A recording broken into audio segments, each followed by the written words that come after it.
The smell of stale coffee and recycled air hit me as I walked through the glass doors of Morrison & Associates. My breast pump bag hung heavy on my shoulder. 8 weeks. That's how long I'd been gone. 8 weeks since holding my daughter Elena for the first time, watching her tiny fingers curl around my thumb. Now I was back, nervous but determined to prove I could do both. Be a mother and be excellent at my job.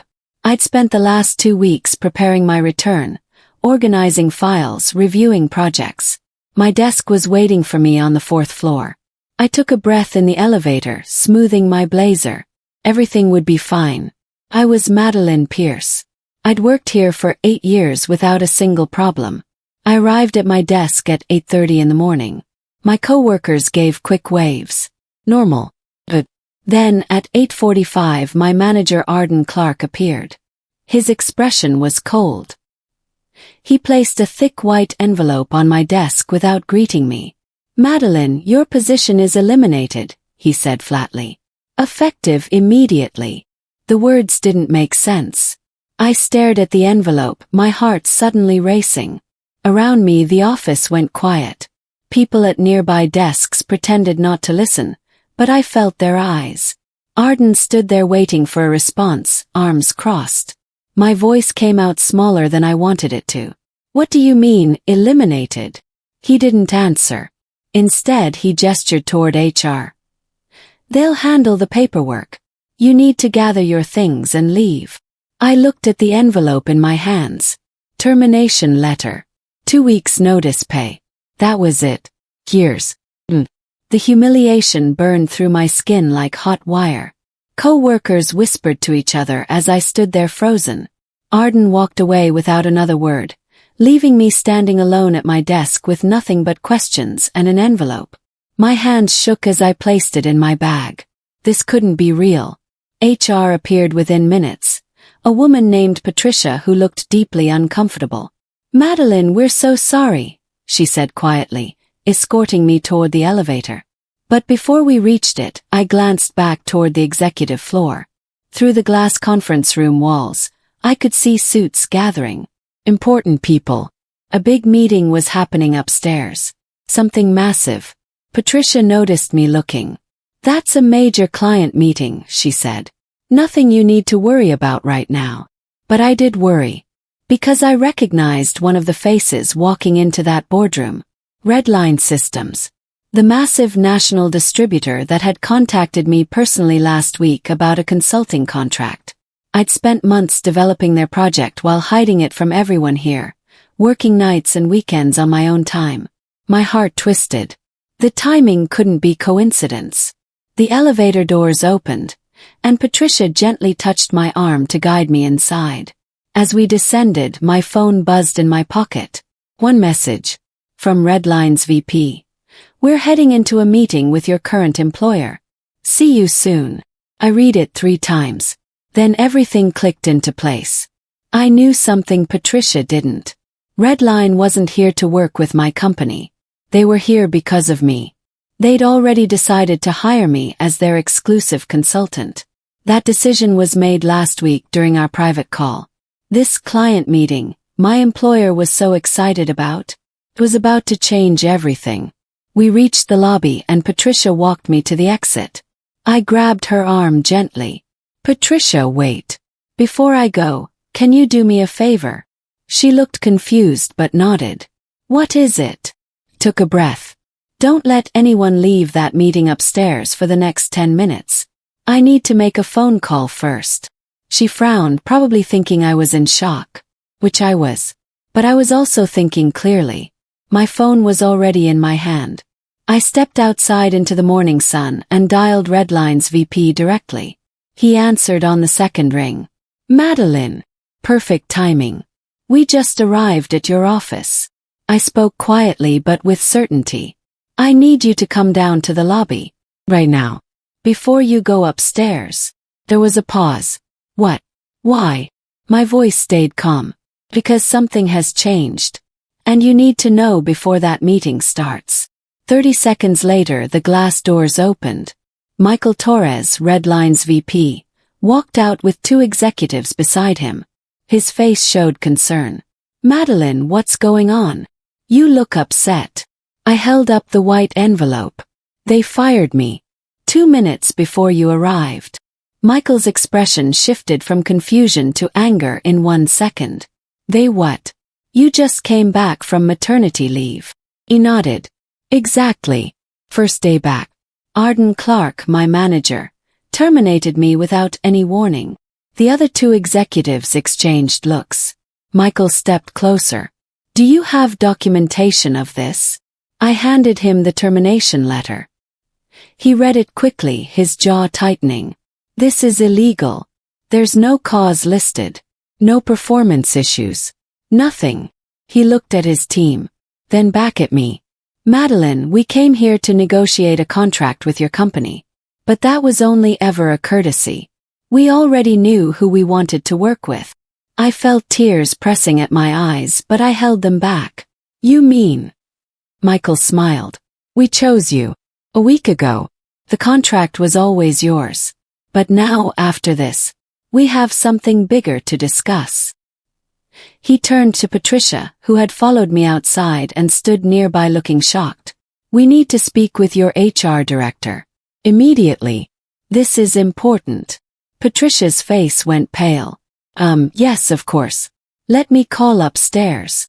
Michael looked back at me. You're coming with us, Madeline. This isn't over. As we walked back inside, my mind was spinning. 30 minutes ago, I thought my career was ruined. Now I was walking back into the building with a major client by my side. Redline's other executives flanked me protectively. People in the lobby stared. Patricia spoke urgently into her phone. Within minutes, the CEO himself, Thomas Bradford, came downstairs. His expression changed when he saw Redline's team. Michael, good to see you. Let's head upstairs. Michael held up a hand. First, we need to understand why you just fired Madeline Pierce. Thomas looked confused. Who? The girl from 4th floor. My stomach twisted at being called the girl, but I stayed silent. Patricia said quietly. She was terminated this morning. First day back from maternity leave. Thomas's face shifted. Something flickered in his eyes. Maybe understanding, maybe fear. Let's discuss this properly, he said. Please. Let's go upstairs. The elevator ride up felt eternal. Michael and I stood in the back while the executives talked quietly at the front. Thomas kept glancing at me with expressions I couldn't read. When the doors opened on the executive floor, everything stopped. Arden was standing right there, talking to the lead consultant. He saw me and went white. Madeline. What are you? Michael stepped forward. His voice was professional but sharp. We need to speak with you and your leadership team. Now. People scattered. Phones rang. Within 5 minutes, we were in the main boardroom. Thomas sat at the head of the table. Arden looked terrified. Michael didn't sit. He stood and addressed the room calmly but with clear anger. I'm going to be direct. You fired an employee this morning. Madeline Pierce, my company's primary consultant. No cause. No warning. On her first day back from maternity leave. Arden tried to speak. Sir, that was an internal. Michael raised his hand. Let me finish. Redline Systems came here today expecting to negotiate a contract. That contract exists because of Madeline's work. Her expertise. Her ideas. I felt the room's energy shift. Thomas leaned forward. What are you saying? Michael looked directly at him. I'm saying we no longer want to work with your company. We want to work with her. Silence. Complete heavy silence. I watched Arden's face turn from white to red. She works for us, he stammered. Not anymore, Michael said. You terminated her this morning. I have the letter right here. He placed it on the table. Thomas grabbed it, reading frantically. His eyes moved from the letter to Arden to me to Michael, piecing it together. Patricia stood in the corner, looking like she wanted to disappear. The other executives stared at their notepads. Arden started talking quickly. This was a mistake. A misunderstanding. We can rehire her immediately. Can't we, Thomas? Thomas didn't answer him. Instead, he looked at me directly for the first time. Madeline, I'm sorry. Truly. Can we make this right? My heart was pounding, but my voice came out steady. With respect, sir, the damage is done. Michael placed a folder on the table. Here's Redline's proposal. We're offering Madeline a full-time consulting position. Effective immediately. Flexible hours. Work from home. 3 times her current salary. Arden made a choking sound. Thomas's eyes widened. The other executives whispered to each other. Michael continued. Madeline will decide if she wants to continue any relationship with this company at all. Thomas recovered slightly. Of course. We'd like to discuss terms for keeping her here, perhaps. Michael interrupted. We're leaving. Madeline, are you ready? I stood up slowly. Every eye in the room was on me. Arden looked like he was going to be sick. Thomas looked panicked. The other executives seemed stunned. I thought about the past 8 years. The missed promotions. The projects taken away after I announced my pregnancy. Arden calling my work problematic, and my ideas unrealistic. The way conversations stopped when I entered rooms. And this morning, being fired before I even had coffee on my first day back as a mother. Yes, I said quietly. I'm ready. As I walked toward the door, Michael beside me, Arden suddenly stood. Madeline, wait. Please. We can talk about this. You know I didn't mean. I turned back for just a second. You fired me, Arden. Before 8:30 in the morning. Before I even sat down at my desk. His mouth opened and closed like a fish. I didn't wait for a response. We left. And as the elevator doors closed, I realized something profound. I wasn't leaving this building scared and defeated. I was leaving it powerful. The Red Line office was only 3 blocks away. Michael bought me coffee at a corner cafe, and we sat outside while the morning sun warmed the concrete. I want you to know, he said, that decision to hire you was made months ago, based on your work and your vision. What happened today doesn't change that. It confirms it. I wrapped my hands around the coffee cup. I feel like I'm dreaming. Michael smiled. It gets better. The contract with your company. He shook his head. We're pulling it. Completely. We were always planning to work with you independently anyway. This just accelerated everything. My chest tightened. That will hurt them financially. Michael nodded. Probably a lot. That was a 6-figure contract. I thought about Thomas's face, about the other executives' confusion. But mostly I thought about Arden's panic. Will it cause problems for your company pulling out? Michael leaned back. No. We had backup plans. You were always the plan, Madeline. Everything else was just a courtesy meeting. He paused. But this situation, what happened to you this morning, we need to handle it properly. I'm going to recommend you get a lawyer. Document everything. This is wrongful termination, and it's clear discrimination. Back at my apartment that afternoon, I held Elena while she napped. She was warm and small and perfect, and everything felt suddenly possible. Called my mother first, then my best friend. Both reactions were the same. Shock, anger, then celebration. By evening I'd spoken to a lawyer. Her name was Constance Williams, and she was sharp and serious. This is textbook discrimination and wrongful termination, she said over the phone. Pregnancy-based. The timing is almost too obvious. Do you have documentation of his previous comments? Any emails? Had plenty. Over the years I'd saved messages. Noted dates and times. It was something my mother had always told me to do. Keep records, she'd said. You never know. I'd never expected to need them like this. But I had them. By the time I got off the phone with Constance, I felt something shift inside me. The panic was gone. Replaced by clarity. Arden hadn't ruined my life. He'd accidentally handed me the exit I should have taken months ago. I'd been so loyal to Morrison and Associates, so determined to prove I could do it all. But they'd never wanted me to succeed. Not really. Not once I became a mother. Monday morning came. Redline's office space was modern and bright, with huge windows overlooking the city. Michael walked me to my new desk, a real desk with a window view and my own office door. "Welcome," he said, smiling. "Your salary starts today.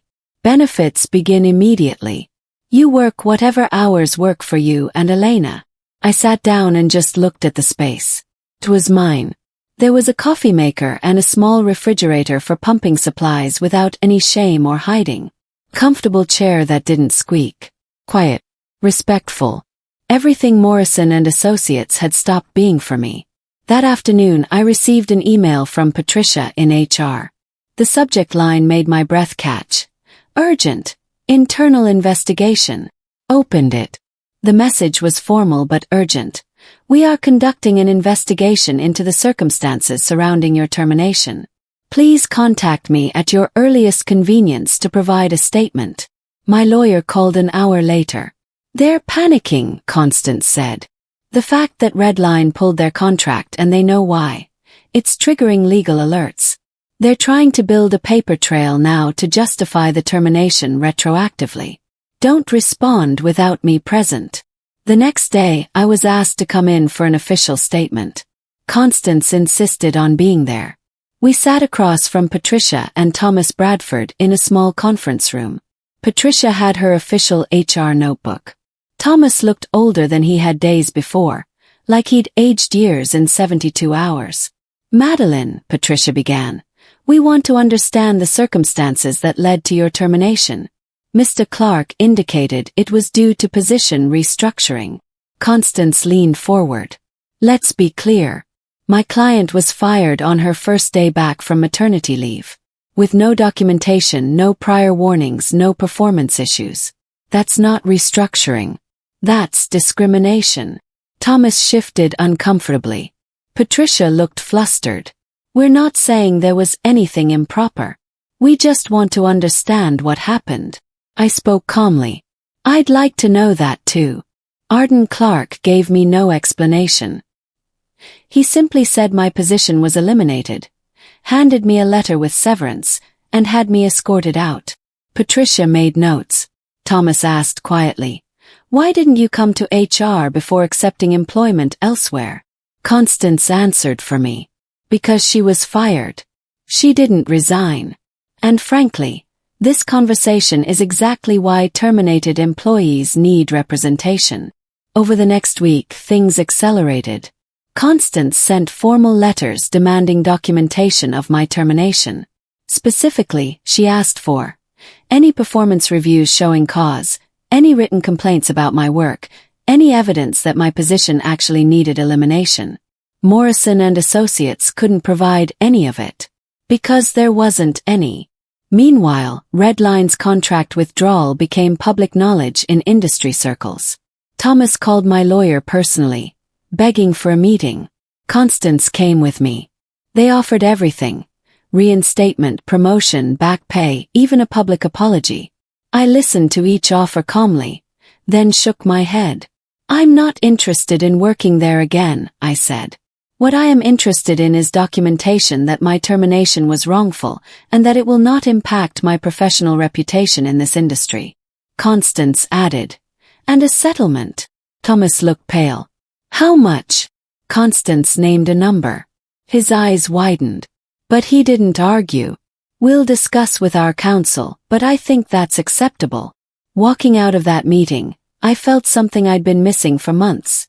Power. Real, undeniable power. Not the kind that came from a job title. The kind that came from knowing my own worth. Elena was teething when the settlement agreement arrived. She chewed on her frozen teething ring while I read through the legal documents at my kitchen table.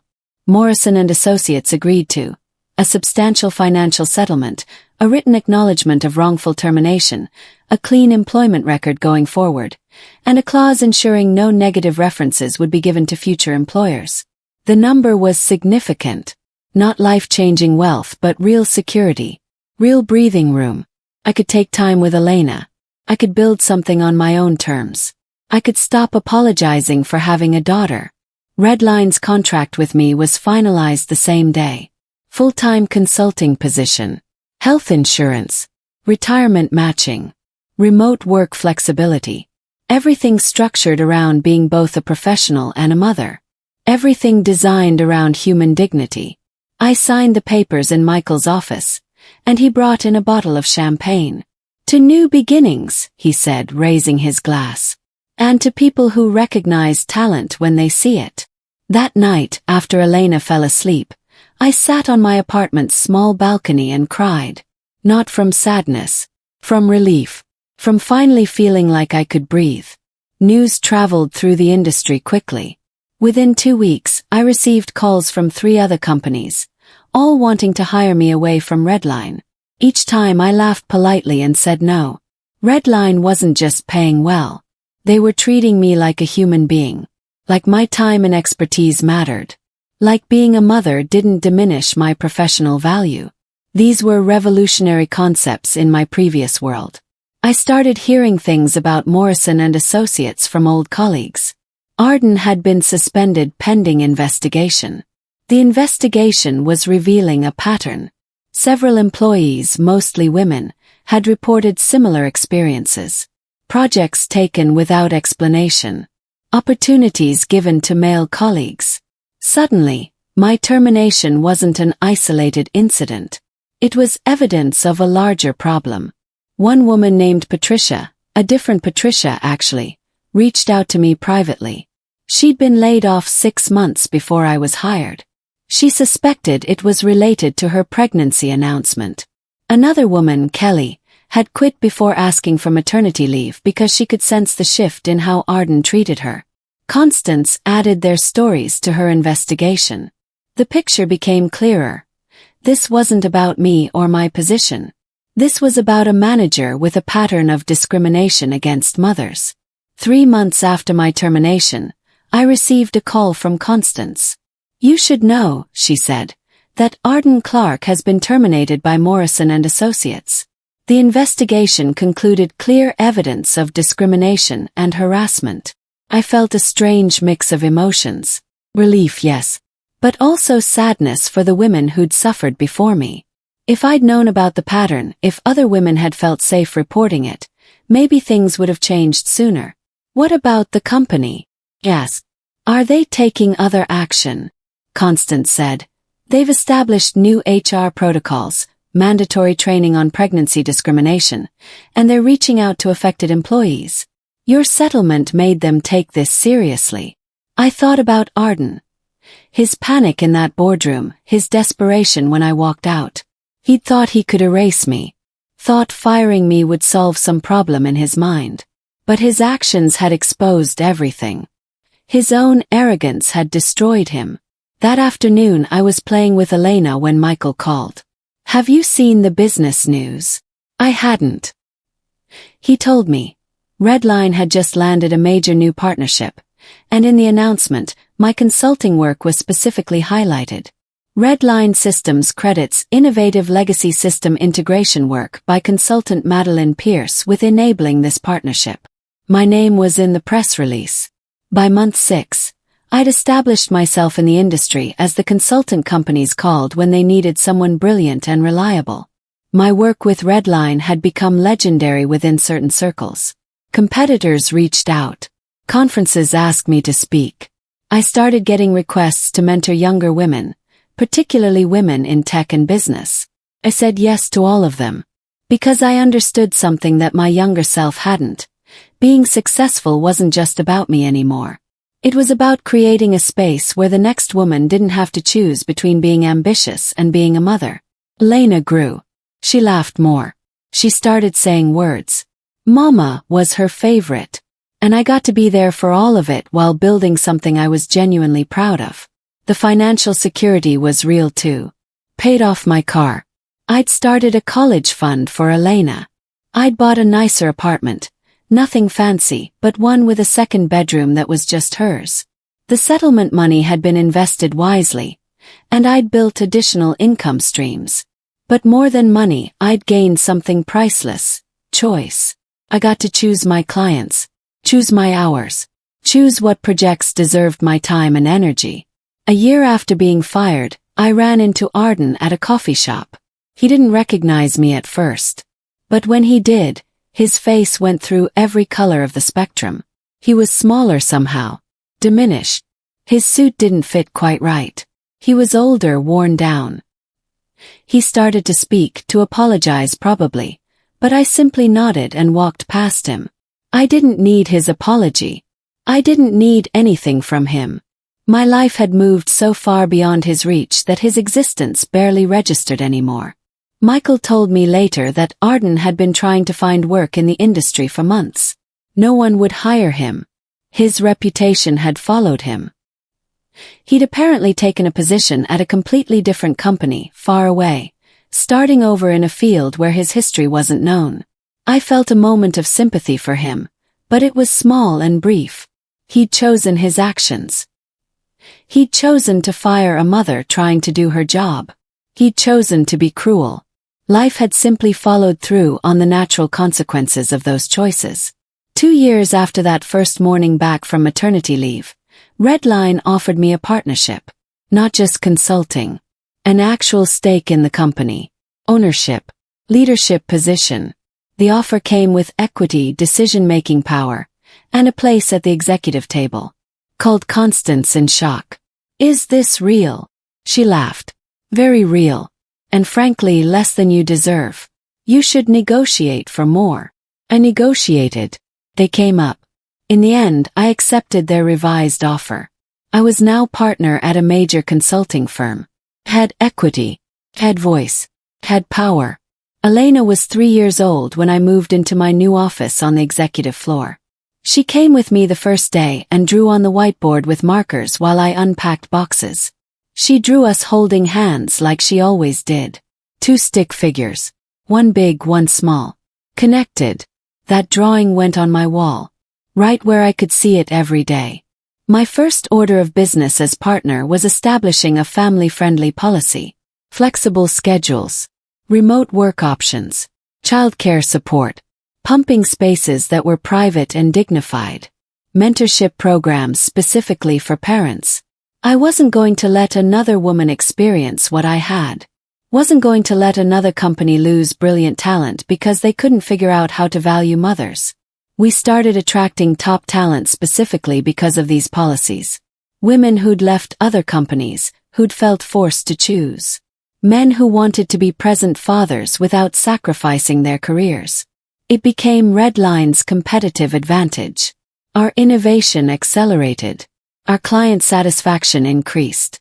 And somehow, treating people like human beings turned out to be good for business. When Morrison and Associates called 3 years after my termination, asking if Redline would consider a partnership, I almost laughed. Thomas Bradford himself made the call. His voice was careful, respectful, almost fearful. "Madeline, I hope you know how much we regret what happened. We'd very much like to explore a partnership with Redline. Under your terms, of course." I listened without speaking. Then I said, "I'll discuss it with our partnership committee and have my team send you a proposal." I didn't consult the committee. I already knew what I wanted to do. Redline did enter a partnership with Morrison and Associates. But the terms were mine. The contract terms included mandatory diversity training, pregnancy protection clauses, and regular audits ensuring women in management weren't being discriminated against. If the company wanted to work with us, they had to prove they valued all their employees equally. Thomas agreed to everything. I think he finally understood what he'd lost when he lost me. Elena started kindergarten a year later. I attended her school assembly, watching my daughter sing off-key but enthusiastically, and something crystallized for me. I'd been terrified that day I returned from maternity leave. Terrified I couldn't do both. Be her mother and be successful. But I'd learned something crucial. These things weren't in opposition. Being her mother had made me stronger. Had given me the clarity to know what I actually wanted. Had given me the determination to build something real. The women in Redline's office started calling me the comeback queen. There was an article in a business magazine about my rise from wrongful termination to partnership. The headline was something like, "From Fired to Founder. How One Consultant Built an Empire." I felt slightly embarrassed by the drama of it, but also, I couldn't deny, a little proud. 5 years after that first awful morning at Morrison and Associates, I got news. Arden Clark had died. Car accident. Sudden. I felt nothing when I heard it. Absolutely nothing. It wasn't cruelty. It was simply the absence of connection. He'd been a blip in my story, an obstacle I'd overcome. I'd moved so far beyond him that his departure from the world barely registered. Some of my old colleagues reached out, checking on me, making sure I was okay. I was fine. Better than fine. My life had continued moving forward without needing anything from him. That was the real victory. Not that he'd fallen, but that I'd flown so high that whether he fell or not was irrelevant. Elena is 7 years old now. She sits at the kitchen table while I work, drawing pictures and occasionally asking questions about my day. I'm still working at Redline, still growing, still learning. Last month, the company hit a revenue milestone I'd helped engineer. We celebrated with the whole team. Got a raise. Elena got to come to the company party and see where mommy works. She was so proud. She drew another picture afterward. Me at my desk, her beside me, both of us smiling. I hung it in my office next to the first one she'd drawn, 5 years earlier. 2 stick figures connected. Unbreakable. Sometimes I think about that morning I walked into Morrison and Associates with my breast pump bag, terrified and hopeful. I think about Arden's cold voice. Envelope. The humiliation. But I don't think about it with pain anymore. I think about it as the moment everything changed. Not in a tragic way. In a liberation way. Being fired was the best thing that ever happened to me. It broke me free from a place that was never going to see my value. It forced me to build something for myself. Gave me Redline. Gave me partnership. It gave me the knowledge that I didn't need anyone's permission to be brilliant. Just myself. Just my determination. Just my daughter's hand in mine. And the absolute certainty that we were going to be okay. Better than okay. Unstoppable. That's my story. Not a story of revenge, though that might have been satisfying. A story of recognizing my own worth and building something real on that foundation. Arden Clark tried to erase me. Instead he launched me. And I'll never stop being grateful for that accident of his cruelty.